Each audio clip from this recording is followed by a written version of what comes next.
नमस्कार दोस्तों, मेरा नाम उमेश शर्मा है। तो दोस्तों आज सबसे पहले तो आप सभी का मेरे चैनल पे बहुत बहुत शुक्रिया।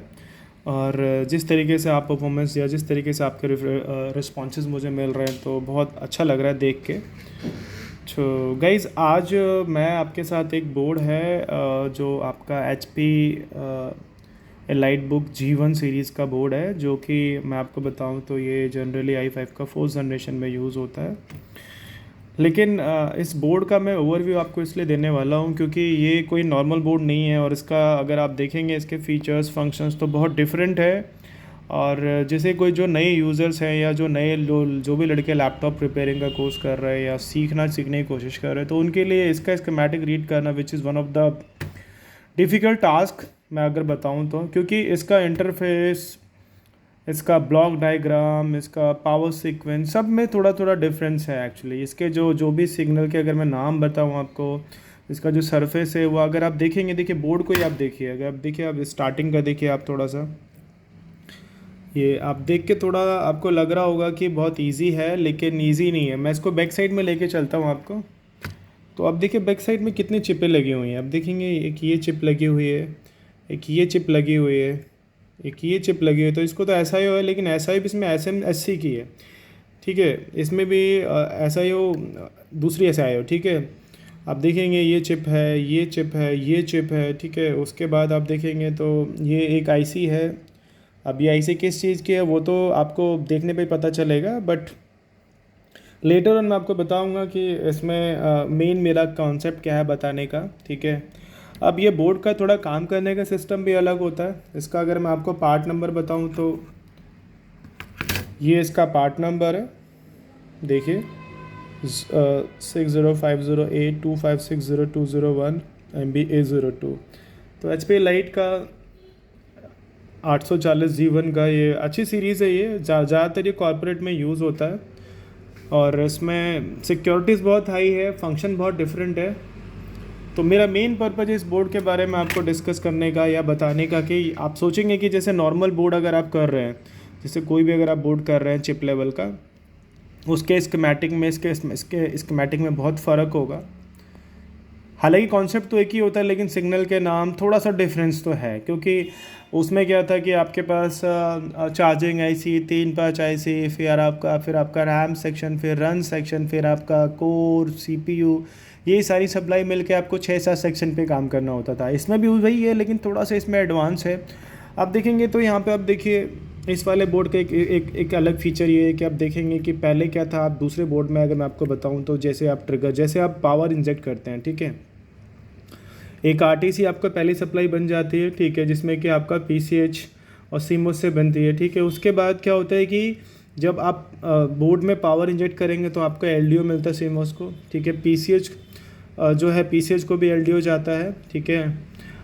और बायोस को जाता है, तो कई जगह एलडीओ जाता है। लेकिन इसमें एक बहुत ही डिफरेंट प्रोसेस है कि इसमें अगर मैं आपको बताऊं तो अगर आप देखेंगे कि इस वाले सेक्शन पे आपको जैसे ही आप पावर को इंजेक्ट करेंगे without plug in, without power on, आपको इस पे 1.0 का वोल्टेज मिलेगा, ठीक है। इस वाले सेक्शन पे आपको 1.0 का वोल्टेज मिलेगा, जो कि पीसीएच को जाता है, पीसीएच को पावर देता है ये बिना ऑन करे। तो बिना ऑन करे तो पहले आरटीसी में बनता था, जो मैंने आपको पहले के वीडियो से बताया था। तो ये वाला बोर्ड थोड़ा सा डिफरेंट है। और इसमें ये भी है कि अगर आप जब चार्जिंग आईसी वाले सर्किट पे काम करते हो, ठीक है, जैसे इसका पीछे चार्जिंग आईसी का जो मॉसफेट वगैरह है, सर्किट है पूरा, आप गौर से देखिए, मैं आपको एक बार जूम करके दिखाता हूँ। देखिए ये चार्जिंग आईसी वाला सर्किट है। तो इसमें जो कुछ मॉसफेट है, जो जैसे हम लोग का क्या था कि जो थर्ड मॉसफेट होता है, जैसे जो बैटरी चार्जिंग करने का जो वोल्टेज बनाता है, वोल्टेज बनाने के बाद में जो थर्ड मॉसफेट होता है, तो third MOSFET generally P channel में होता है। तो इसमें क्या होता है, जो सोर्स पे सप्लाई पहुंचती है, ठीक है, लेकिन वो ड्रेन से आउट नहीं करती है, क्योंकि इसके सोर्स पे अगर आप बैटरी लगाओगे चार्जिंग होगी, लेकिन वोल्टेज कम होता है, ठीक है। और गेट को ड्राइव करता है चार्जिंग ऐसे, इसमें जो पुराने जो बोर्ड होते थे अपना थर्ड फोर्थ जनरेशन, जो ज़्यादातर बोर्ड में यही सीक्वेंस मिलेगा आपको देखने का। लेकिन इसमें क्या है कि आपको जो पी चैनल का जो थर्ड मॉसफेट था, इसमें आपको ट्रांजिस्टर मिलेगा। और कमाल की बात तो ये है कि इस पर ड्रेन का जो वोल्टेज है और गेट का वोल्टेज सेम होगा, और सोर्स पे जो है आपका वोल्टेज ज़्यादा आएगा। फिर आप अगर आप जब इसको पे काम करेंगे तो आपको पता चलेगा कि एन चैनल टाइप या ट्रांजिस्टर होगा ये, तो थोड़ा डिफरेंट है, उस तरीके से काम नहीं करेगा। इसका स्कीमेटिक भी कॉम्प्लिकेटेड है। जो बिगिनर्स हैं या जो अच्छे अच्छे लोग भी हैं जो थोड़ा काम कर रहे हैं, तो इसका स्कीमेटिक समझना, विच इज़ मैंने आपको थोड़ी देर पहले बताया था कि बहुत टिपिकल वन है। और इसमें आप अगर मैं आपको बताऊं तो हालांकि बोर्ड को जो डिज़ाइन किया इन्वेंटेक ने किया है, इन्वेंटेक ने डिज़ाइन किया है, लेकिन इन्वेंटेक ने इतना, क्योंकि मैंने आपको बताया कि कॉर्पोरेट यूज़ के लिए लैपटॉप बनाया है ये वाला HP सीरीज़ के G1 G2 G3, तो थोड़ा एडवांटेज है, थोड़ा डिफ्रेंशिएट इस बोर्ड के अंदर, ठीक है। अब जैसे आप देखिए यहाँ पे आप देखेंगे SIO है। अभी तक आपने देखा होगा कि और बोर्डों में आपको क्या मिलेगा, लेनोवो के बोर्ड में लेनोवो का मिलेगा, या फिर आपका जो है नोटन का मिलेगा, या फिर और भी हैं 3-4 कंपनी जो ज़्यादातर जो कॉमन यूज़ होती हैं, ठीक है। ITE का मिलेगा। बट यहाँ पे क्या है कि आप SMC का देखेंगे, SMC का कहीं किसी किसी में आपको अगर मैं बताऊँ तो मैंने कहीं कहीं आपको एक वो भी मिलता है, क्या कहते हैं, जैसे आपका SSD टाइप का होता है, आपका डेटा स्टोरेज टाइप का भी SMC बनाती है। आप यहाँ देखेंगे तो ये भी एक SMC का एक ये भी IC है, SMC इस पर लिखा होगा। अगर आपके पास कहीं बोर्ड आता है या तो आप इसमें चेक कर सकते हैं। तो मेरे को जैसे ही मेरे पास जो लड़के थे उन्होंने जब ये बोर्ड देखा तो वो एक्चुअली कंफ्यूज हो गए, क्योंकि सबसे पहली बात ये है कि इसको समझना बड़ा मुश्किल है कि ये है क्या क्या। अब इतनी सारी चिपें देख के तो कोई भी कंफ्यूज हो जाएगा कि भाई ये इसमें है क्या, इसमें चेंजेस क्या क्या आ रहे हैं। और अगर हम बिगिनर हैं तो हम इस पर कैसे काम कर सकते हैं, कहाँ से शुरू करना होगा। और इतना भी मैं आपको बताता हूँ, जो बिगिनर लेवल पे जो काम करेंगे, जो बिगिनर लेवल पे काम करेंगे तो वो इतना ज़रूर कर सकते हैं कि आपका 19 वोल्ट का सेक्शन हो सकता है, आपका बैटरी चार्जिंग वाला सेक्शन हो सकता है, वो तो कर सकते हैं। इवन 3-5 में भी जब सप्लाई नहीं बनी वो भी कर सकते हैं, लेकिन 3-5 के आगे जाना बहुत कॉम्प्लिकेशंस क्रिएट करेगा। अब जैसे मैं बैक साइड में बताया था कि CPU को 1 वोल्ट मिलेगा ही मिलेगा, तो वो 1 वोल्ट कहाँ से इनेबल होता है, क्या प्रोसेस होता है, ये सब हर किसी को नहीं पता चलता जब तक कि आपको इसका स्कीमेटिक रीड करना ना आए। अब जैसे मैं आपको बताता हूँ, अब देखिए इसमें क्या है कि ये जो IC है SMC की IC है, इस वाली IC को आप देखेंगे गौर से देखिए। अब इस IC का काम क्या है, अब आप बताएंगे ये IC ऑडियो कंट्रोलर है, मतलब ऑडियो के लिए काम कर रही है, नहीं सॉरी USB के लिए काम कर रही है। लेकिन फ्रीक्वेंसी क्या है इसकी, फ्रीक्वेंसी बहुत हाई है, कंट्रोलिंग के लिए काम कर रहा है ये, ठीक है। अब ये वाला देखेंगे, ये वाला एक ये भी IC है, तो ये ऑडियो को कंट्रोल करता है, ठीक है। अब इतनी बड़ी चिप का क्या मतलब है कि छोटी सी IC से भी तो ऑडियो कंट्रोल हो सकता है, लेकिन बोर्ड कॉर्पोरेट है तो थोड़ा सा चेंजेस आएगा। अब कैसे काम करता है, क्या सिस्टम है, क्या प्रोसेस है, वो तो आपको 1 बाय 1 ही पता चलेगा। अब जैसे मैं ये चिप के बारे में बताता हूँ, अब ये चिप क्या काम करेगा, ठीक है। ये चिप क्या करता है, VGA वगैरह के लिए काम करता है, ठीक है। जैसे VGA पोर्ट में आपका सिग्नल वगैरह को लेकर काम करता है। अब इसकी मैं बात करूँ तो ये क्या करता है कि सिग्नल को इन्हांस करता है और जो है इसकी स्पीड को बढ़ाता है। जैसे अगर मान लीजिए आप जैसे अगर डिस्प्ले इसके अंदर कनेक्ट करते हैं और भी डिस्प्ले कनेक्ट करते हैं, तो डिफरेंशियल सिग्नलिंग और डेमोन्स्ट्रेट करके इसकी जो स्पीड है उसको हाई लेवल पे लेके जाता है, ठीक है। ये वाली चिप आपकी। अब और आपने ये जो थर्ड वाली चिप है, ये थोड़ा सा अगर आप देखेंगे तो कभी कभी लगता है जैसे नेटवर्किंग वाली IC है, जो हम लोग RJ45 कनेक्टर वगैरह में यूज़ करते हैं। लेकिन इसमें एक कॉमन सी चीज़ ये भी है कि इस IC का जनरली यूज़ है, जैसे आपने देखा होगा, अगर मैं आपको बताऊं तो आपको याद होगा कि अभी कुछ टाइम पहले जो है सिक्योरिटी पर्पज़, जैसे कुछ लैपटॉप में आप देखेंगे कि बिट लॉकर आता है, ठीक है। तो ये सिक्योरिटी को इन्हांस करने के लिए कि कोई इसका जो डेटा है मिसयूज़ ना कर पाए, जैसे कोई भी अननोन बंदा इसको एक्सेस ना कर पाए, तो सिक्योरिटी पॉलिसीज़ के लिए काम करता है। मतलब इसके थ्रू जो भी इसके जो डेटास वगैरह हैं, बिट लॉकर हो गया, तो ये सिक्योरिटी की जो सिक्योरिटी का सिस्टम है उसको इन्हांस करता है। लेकिन काम किस तरीके से करता है वो कॉन्सेप्ट अलग होगा।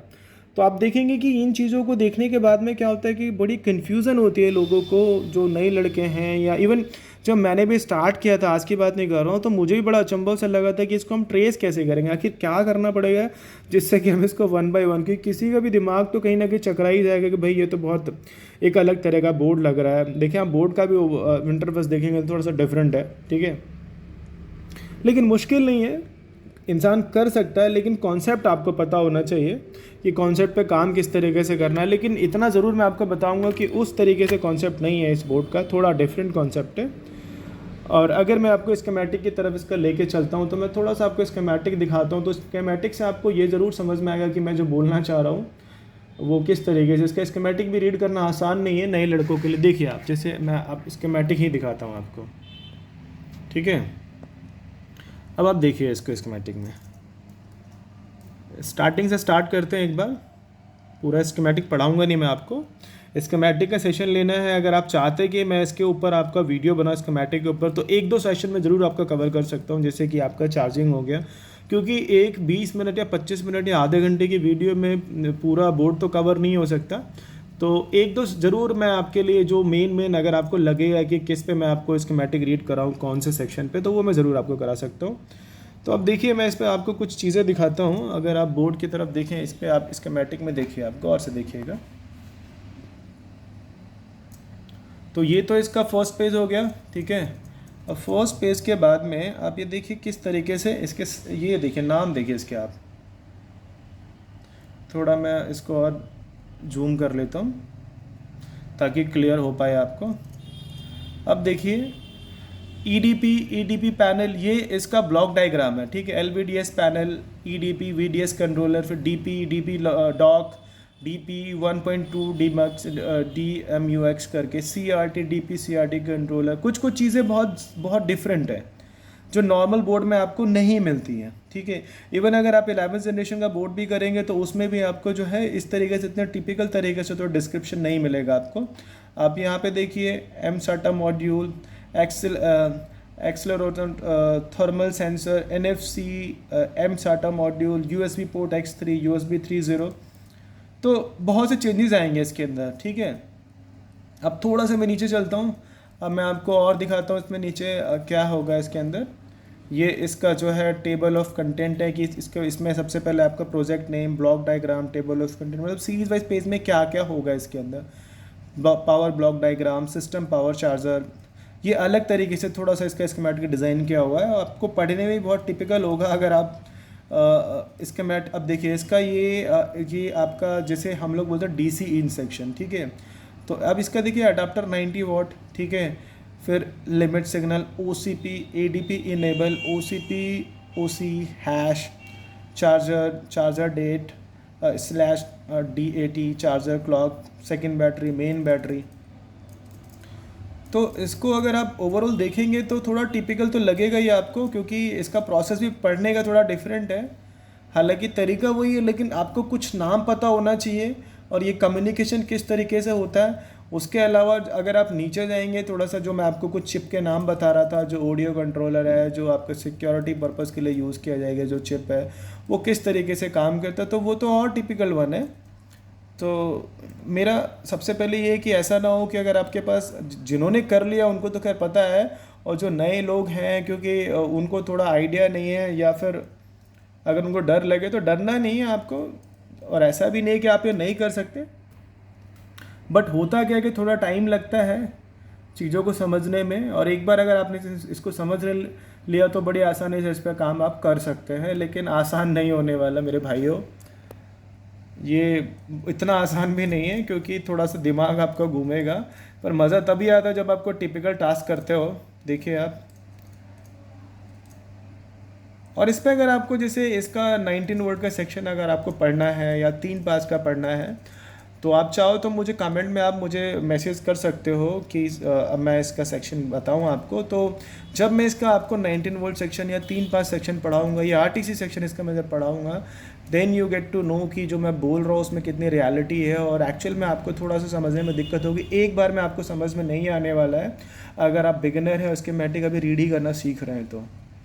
ठीक है दोस्तों, तो आज मेरा पर्पज़ ये था कि थोड़ा मैं इस बोर्ड के बारे में आपको बताऊं कि इस बोर्ड में आपको जो है शुरुआत कैसे करना है। बेसिक शुरुआत तो आपको उसी तरीके से करना है जैसे आप लगाएंगे। सबसे पहले आप DC इंजेक्ट करके आप देखेंगे कि इसका डीसी इंजेक्ट करने के बाद में इसका डीसी पे क्या मॉनिटर दिखा रहा है, क्या वोल्टेज दिखा रहा है, क्या एम्पेयर दिखा रहा है, उसके अकॉर्डिंग आप चेक करेंगे। सबसे पहले सिंपली बोर्ड चेक करने में जो आपको चेक करना होता है RTC 19 वोल्ट, देन आपको ये वाला ज़रूर चेक करना होगा 1 वोल्ट। इस बोर्ड को देखें क्योंकि ये वोल्टेज पहले ही बन जाएगा आपका, ठीक है।